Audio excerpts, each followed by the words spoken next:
রাত্রে রাত 1:30টার দিকে তার কিছুক্ষণ আগে আমাদের কাছে একটা ইনফরমেশন আসে কলকাতা পুলিশ এসটিএফ এবং জঙ্গিপুর ক্রাইম সেলের কাছ থেকে। আমরা সেই মতো আমরা সুজনিপাড়া যে রেল স্টেশন আছে তার পাশে তার কাছাকাছি তিনজনকে আটক করি। তিনজনের নাম সাহির আলী, মোহাম্মদ ইকবাল খান আর রোনান খান। তিনজনই মণিপুরে বাড়ি।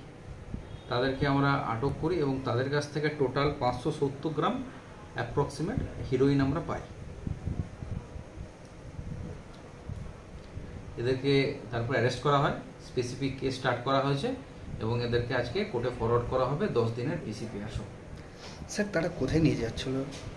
এরা এখানেই ডেলিভারি দেওয়ার একজনকে কথা ছিল, সেটা আমরা বাকি তদন্ত করছি যে কাকে ডেলিভারি দেওয়ার কথা ছিল। এই 570 গ্রাম হিরোইন বর্তমান বাজার মূল্য মানে এটা মণিপুর থেকে এরা নিয়ে আসছে, এর অ্যাপ্রক্সিমেট 20 লাখ টাকা।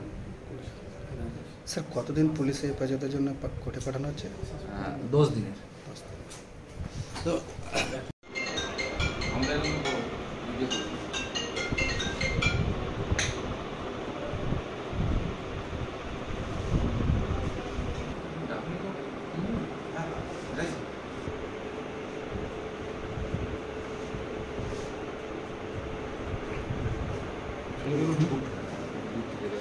লেখা কেস নাম